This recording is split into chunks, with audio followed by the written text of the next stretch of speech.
BNSS की last video में हम लोग एफआईआर के बारे में पढ़ रहे थे, जिसमें हम लोग ने एविडेंशियरी वैल्यू को समझा था, जिसमें हम लोग ने 3 तरीके से एविडेंशियरी वैल्यू को निकाला था। एक हम लोग एडमिशन के थ्रू देख रहे थे, एक हम लोग डाइंग डिक्लेरेशन में देख रहे थे, और एक हम लोग डिस्कवरी ऑफ स्टेटमेंट्स में देख रहे थे। यानी कि इन 3 तरीकों से हमारा एफआईआर एक एविडेंशियरी वैल्यू में बनता है। ठीक है, अब हम लोग काफी देर से एफआईआर पढ़ रहे हैं। ठीक है, अब हम समझते हैं कि क्या इतनी भी क्या इसकी जरूरत है, क्यों ये इतनी मैंडेटरी और कंपलसरी मानी जाती है, क्या इसके बिना गुजारा नहीं। जैसे इंसान की भूख उसकी रोटी से खत्म होती है, वैसे ही स्पेसिफिक क्रिमिनल ऑफेंस की भूख एफआईआर से ही खत्म होगी। यानी कि एफआईआर नहीं तो पूरा क्रिमिनल ऑफेंस ही नहीं, ना कुछ कॉग्निजेंस, ना मजिस्ट्रेट कुछ एक्शन लेगा, ना कुछ ट्रायल होगा। जी हाँ, ऐसा कुछ नहीं हो सकता जब तक एफआईआर ना दर्ज हो। तो क्या एफआईआर का रजिस्टर करवाना कंपलसरी है विक्टिम द्वारा? यस। इस सवाल का सीधा सा जवाब है कि हाँ, एफआईआर को कंपलसरी रजिस्टर करवाना है। अब हम समझते हैं, क्या पुलिस ऑफिसर एफआईआर दर्ज करवाने से बचते हैं? जी हाँ, क्यों बचते हैं, क्या प्रॉब्लम आती है वो देखते हैं। देखिए, problems with police officer at the time of registering an FIR, यानी कि एफआईआर को दर्ज कराते समय पुलिस ऑफिसर को क्या प्रॉब्लम का सामना करना पड़ता है। देखिए, पहले सबसे बड़ी प्रॉब्लम तो यही आती है कि यार उनको इन्वेस्टिगेशन करना पड़ेगा, investigation to be done. Problem तो यही है ना कि हमको इन्वेस्टिगेशन करना पड़ेगा, उस केस में लगना पड़ेगा, दौड़ धूप करनी पड़ेगी, मेहनत करनी पड़ेगी। ठीक है, छानबीन करनी पड़ेगी पूरे मैटर की, तो वो नहीं करना चाहते, नॉर्मल सी एक बात होगी। ठीक है, और दूसरा सबसे बड़ा प्रॉब्लम है एसीआर का, इसका मतलब होता है एक्चुअल क्राइम रिपोर्ट। क्या मतलब हुआ इसका? देखिए, ये बताता है आपको crime rate, which shows the crime rate. देखिए, हर एक पुलिस ऑफिसर क्या करता है, जब भी एफआईआर रजिस्टर करवाता है तो उसी स्पेसिफिक ऑफेंस को वो एक अपने स्पेसिफिक पर्सनल डायरी में लिखता है, जिसको पुलिस डायरी बोलते हैं। यानी कि एसीआर कहाँ रिकॉर्ड होता है? पुलिस डायरी में रिकॉर्ड किया जाता है। उस पुलिस डायरी में हम एसीआर को रिकॉर्ड करते हैं, यानी कि पुलिस ऑफिसर रिकॉर्ड करता है। ठीक है, तो इसका एसीआर का क्या लेना देना है एफआईआर से? इसका कहने का मतलब है कि हम लोग अगर एफआईआर जितनी ज्यादा दर्ज करवाएंगे उतना ज्यादा एसीआर, हमारा क्राइम रेट बढ़ेगा। क्यों बढ़ेगा भैया? देखिए, एफआईआर जब रजिस्टर्ड होती है तो जाहिर सी बात है कि उस स्पेसिफिक थाने में मुकदमा दायर किया गया है, उस स्पेसिफिक थाने में मुकदमा आ रहा है। ठीक है, उस स्पेसिफिक जगह पे केस रजिस्टर्ड किए जा रहे हैं। ठीक है, तो जाहिर सी बात है ना, जितनी ज्यादा एफआईआर दर्ज होगी उतना ज्यादा क्राइम रेट भी बढ़ेगा।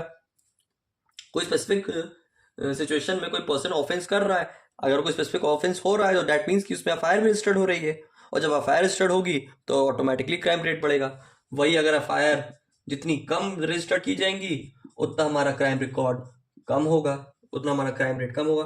तो यही इसका बेसिकली लेना देना है। देखिए, थाने की जो जनरल प्रैक्टिस होती है वो यही होती है कि अगर कोई कॉग्निजेबल ऑफेंस हुआ, कोई संज्ञेय अपराध हुआ, यानी कोई सीरियस ऑफेंस हुआ, तो पहला स्टेज तो उसमें पुलिस ऑफिसर क्या करती है? एफआईआर दर्ज करती है।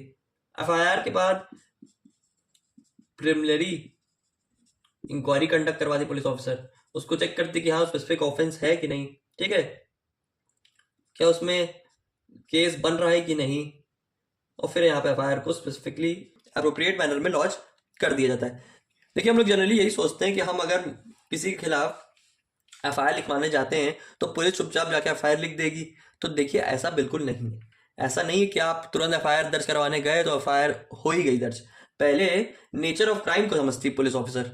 पहले क्या देखा जाता है कि नेचर ऑफ क्राइम कैसा है, यानी कि वो क्राइम वो किस प्रकार का है, छोटा मोटा अपराध किया है, कोई बड़ा गंभीर अपराध किया है, उस हिसाब से एफआईआर को दर्ज किया जाता है। अगर गंभीर अपराध है तो कॉग्निजेबल ऑफेंस में आएगा, तो एफआईआर दर्ज होगी, उसके बाद सारी चीजें इंक्वायरी कंडक्ट होगी, उसमें देखा जाएगा कि केस बनता है कि नहीं, चार्ज क्रिएट करना चाहिए कि नहीं, फिर एट लास्ट एफआईआर को दर्ज किया जाता है। और अगर कॉग्निजेबल ऑफेंस नहीं है, इतना सीरियस क्राइम कुछ ऐसा नहीं हुआ है, तो सिंपल से उसको एज अ कंप्लेंट बांध के उसको फिर डायरेक्टली वहीं पे ही कहानी उसकी खत्म कर दी जाती है, एफआईआर को नहीं लिखा जाता, क्योंकि एफआईआर बेसिकली सीरियस ऑफेंसेस के लिए बनाई गई है, छोटे मोटे पेटी ऑफेंसेस के लिए नहीं बनाई गई है। तो देखिए यही दो प्रॉब्लम होती है पुलिस ऑफिसर जो फेस करती है, कि एक हमें इन्वेस्टिगेशन करनी पड़ेगी यानी कि भागा दौड़ी करनी पड़ेगी, और दूसरा हमारा एसीआर में फर्क हो सकता है, यानी कि एसीआर हमारा अफेक्ट कर सकता है। तो ये दो सिचुएशन में पुलिस ऑफिसर को प्रॉब्लम पड़ती है। लेकिन इन जनरल एफआईआर को रजिस्टर करवाना जरूरी है जब यहाँ पे क्या हुआ है, कॉग्निजेबल ऑफेंस हुआ है, कुछ सीरियस अपराध हुआ है, कुछ सीरियस क्राइम अकर हुआ है, तो यहाँ पे एफआईआर आप दर्ज करवाएंगे ही, और पुलिस ऑफिसर की ड्यूटी बाउंड है, ठीक है, उसकी कोई डिस्क्रिशनरी पावर नहीं यहाँ पे अप्लाई होगी कि वो मना कर देगा कि नहीं मैं एफआईआर दर्ज नहीं करूंगा, ये कर दूंगा, ये नहीं होगा इसमें ऐसा वैसा। वो अपनी नौटंकी वहां पे नहीं चला सकता, वो अपने यहाँ पे कायदे कानून नहीं बता सकता किसी स्पेसिफिक इंडिविजुअल को जो यहाँ पे एफआईआर को रजिस्टर करवाने आ रहा है। कोई अगर यहाँ पे एफआईआर रजिस्टर करवाने आ रहा है तो यहाँ पे पुलिस ऑफिसर जब देख रही कि क्राइम सीरियस हुआ है, नेचर ऑफ ऑफेंस सीरियस है, तो आप यहाँ पे एफआईआर चुपचाप दर्ज करेंगे। यहाँ पे आप उससे फिर कुछ सवाल जवाब नहीं कर सकते। तो basically is it compulsory to register FIR? तो यस इट इज मैंडेटरी, ठीक है, यहाँ पे पुलिस ऑफिसर की ड्यूटी बनती है। अब एफआईआर से ही कुछ स्पेसिफिक केस लॉस को देखते हैं, यानी कि ये केस लॉ एफआईआर से ही रिलेटेड है। ये इसके बारे में बात करते हैं कि यहाँ पे एफआईआर को रजिस्टर करवाना जरूरी है या नहीं। तो 3 यहाँ पे स्पेसिफिक केस लॉज हैं, चलिए एक एक करके समझ लेते हैं। तो पहला केस हम लोग देखेंगे भजन लाल 1992 का, ठीक है, इसका पूरा नाम लिख लीजिए, ठीक है, क्या नाम है इस केस का? भजन लाल 1992 वर्सेस स्टेट ऑफ हरियाणा, ठीक है, ये हरियाणा का केस है, भजन लाल वर्सेस स्टेट ऑफ हरियाणा ये केस है। क्या इसमें सिचुएशन अराइज हुई है? देखिए इसमें यही सवाल पूछा गया था, पहला हम लोग यही केस डील कर रहे हैं।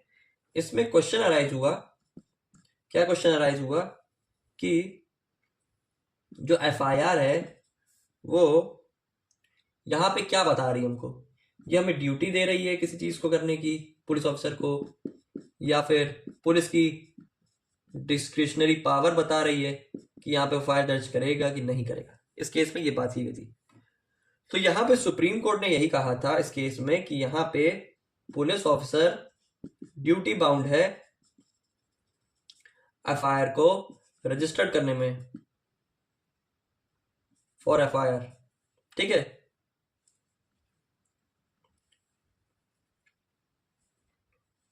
ठीक है, एफआईआर को रजिस्टर करवाना जरूरी है अंडर कॉग्निजेबल ऑफेंस, कि अगर कोई सीरियस ऑफेंस हुआ है, जो कि मैंने आपको पहले भी समझाया, तो उसमें यहाँ पे केस के फैक्ट ये आपको बताना चाह रहे हैं कि इस केस में ये बात हुई कि यहाँ पे क्वेश्चन अराइज हुआ कि एफआईआर क्या जरूरी है लिखवाना, कि यहाँ पे वो पुलिस ऑफिसर के ऊपर ये तय किया जाएगा कि एफआईआर रजिस्टर करवानी है कि नहीं।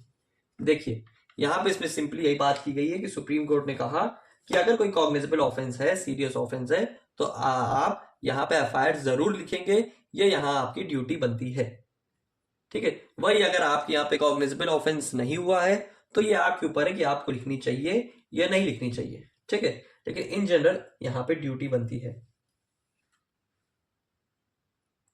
और क्या बातें की गई हैं इसमें और देखते हैं। देखिए पहला पॉइंट उसमें यही कहा गया सुप्रीम कोर्ट ने कि यहाँ पे ड्यूटी बाउंड है, आप कॉग्निजेबल ऑफेंस में एफआईआर को रजिस्टर करेंगे। दूसरा पॉइंट बताया गया है कि यहाँ पे एफआईआर को रजिस्टर करने के बाद यहाँ पे एक अकरेंस रिपोर्ट बनाई जाएगी, एक अकरेंस रिपोर्ट को बनाया जाएगा और उसको यहाँ पे उसमें क्या क्या क्या इंक्लूड किया जाएगा, एफआईआर की कॉपी रहेगी उसमें, और जो इन्वेस्टिगेशन ऑफिसर उस स्पेसिफिक ऑफेंस में जांच कर रहा है उसका नाम लिखा रहेगा। ये रिपोर्ट फिर चली जाएगी तुरंत के तुरंत मजिस्ट्रेट, यानी कि जैसे कि एफआईआर लिखी और यहाँ पे अकरेंस रिपोर्ट बना दी जाएगी और अकरेंस रिपोर्ट फिर चली जाएगी मजिस्ट्रेट के पास। अकरेंस रिपोर्ट में बेसिकली बताया जाता है कि क्या क्या चीजें इसमें अकर हुई है उस स्पेसिफिक ऑफेंस में। बाकी हम लोग अलग सी वीडियो में अकरेंस रिपोर्ट क्या होती है इसको हम लोग बाद में समझेंगे। तीसरी बात इस केस में कही गई थी कि यहाँ पे एफआईआर को लेकर लेजिस्लेचर का क्या कहना है, कि यहाँ पे लेजिस्लेचर का इंटेंशन क्या है उसके बारे में बताया जा रहा है एफआईआर को लेकर। तो यही कहा है कि यहाँ पे इंटेंशन इसका सिंपली क्लियर है कि आप यहाँ पे एफआईआर को नहीं छोड़ सकते, नहीं उसको लीव कर सकते अपने डिस्क्रिप्शन पे, आपको वहां पे उसको दर्ज करना ही करना है, ठीक है। इसके सिंपली बस इंटेंशन यही क्लियर बताए जा रहे हैं। पहला पॉइंट इसमें ये बताया कि यहाँ पे एफआईआर को ड्यूटी बाउंड है। सुप्रीम कोर्ट का कहना था कि यहाँ पे एफआईआर पुलिस ऑफिसर की ड्यूटी बनती है कि वो कॉग्निजेबल ऑफेंस में एफआईआर रजिस्टर करे। दूसरा, यहाँ पे एफआईआर के बाद तुरंत ही एक्रेंस रिपोर्ट जाएगी जिसमें एफआईआर की कॉपी, इन्वेस्टिगेशन ऑफिसर का नाम जाएगा, जिसके बाद मजिस्ट्रेट उसमें कॉग्निजेंस ले सके। और एफआईआर को लेकर लेजिस्लेचर का क्या कहना था, लेजिस्लेटिव बॉडी का यही कहना था कि यहाँ पे हमारा इंटेंशन क्लियर है एफआईआर को लेके, और यहाँ पे उसको हम किसी भी हालत में नहीं छोड़ सकते, एफआईआर यहाँ पे दर्ज होगी ही होगी। अब बढ़ते हैं अपने सेकंड केस लॉ में। देखिए, पहला केस हमारा भजन लाल का और दूसरा है रमेश कुमारी का। इसमें क्या बताया गया है, देखिए इस केस का पूरा नाम है Ramesh Kumari versus NCT of Delhi versus NCT of Delhi 2006 Supreme Court. क्या बताया गया इसमें, ये सुप्रीम कोर्ट का ये भी लैंडमार्क जजमेंट है। इसमें बेसिकली क्या हुआ है, इसमें ये उस जो पिछले 3 पॉइंट हम लोग डिस्कस करके आए इस भजन लाल में, यानी कि पॉइंट नंबर 1, 2, 3, इसको तो रखा ही रखा है, साथ में एक 4th एडिशनल पॉइंट को भी ऐड किया है। ठीक है, इसमें 4th एडिशनल पॉइंट को भी यहाँ पे ऐड किया गया है। क्या बताया जा रहा है इसमें, तो 3 पॉइंट को तो हम लोग ऑलरेडी अपने पहले केस लॉ में पढ़ चुके हैं। अब चौथा पॉइंट क्या बताना चाह रहे हैं इसको भी समझ ले रहे हैं। देखिए, इसमें बताई गई बात कि अगर यहाँ पे कोर्ट ने कहा है कि यहाँ पे whether the offence is cognizable or non-cognizable, then the police officer first conduct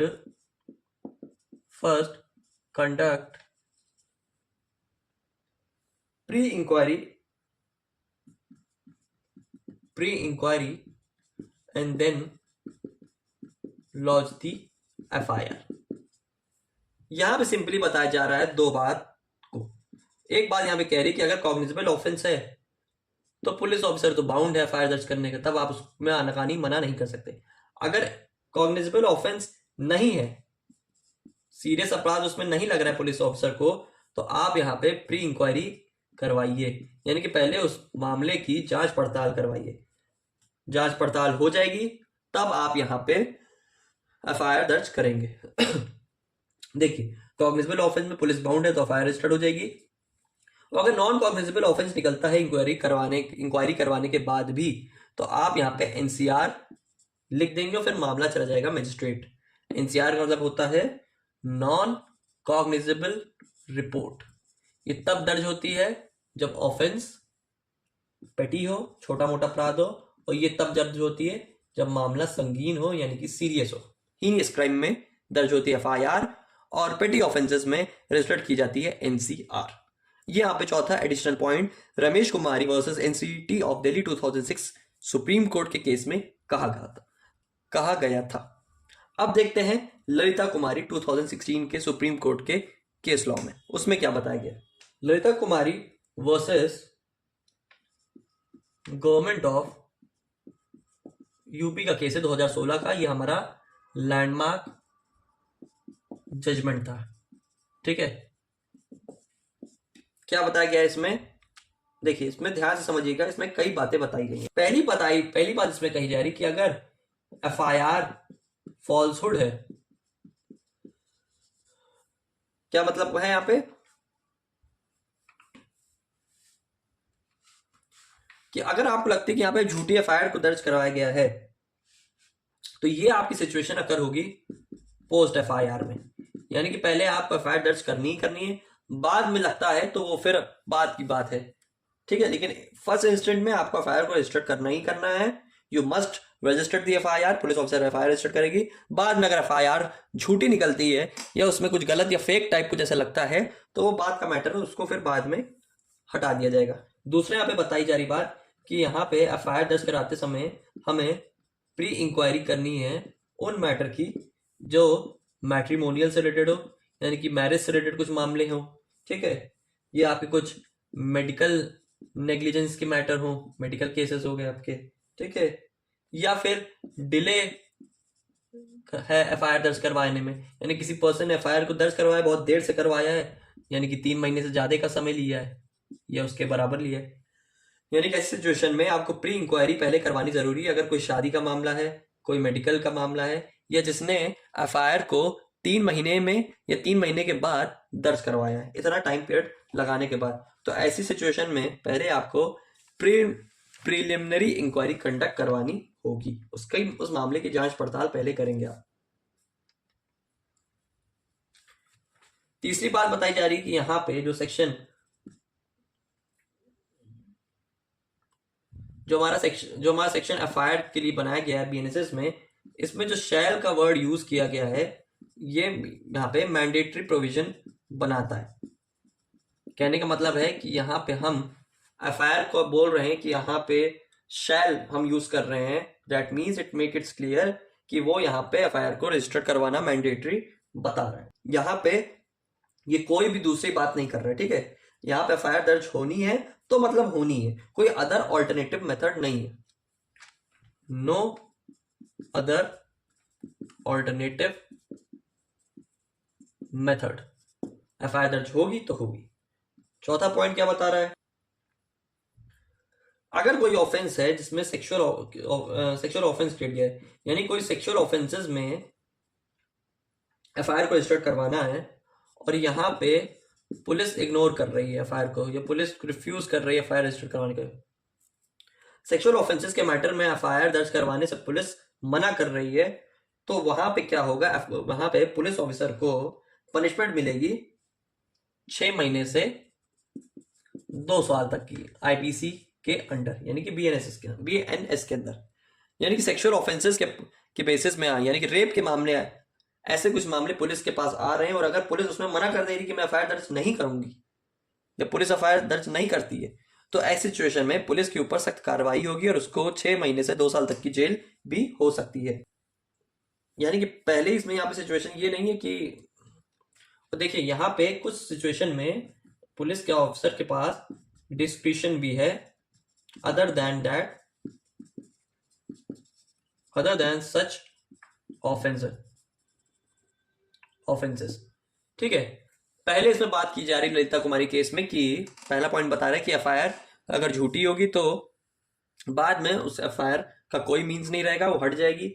दूसरी, अगर ऐसे मामले हैं पैट्रिमोनियल के, मेडिकल के, या एफआईआर किसी ने डिले करवाई तो पहले आप प्रीलिमिनरी इंक्वायरी करिए, फिर आगे एफआईआर दर्ज करिए, ठीक है।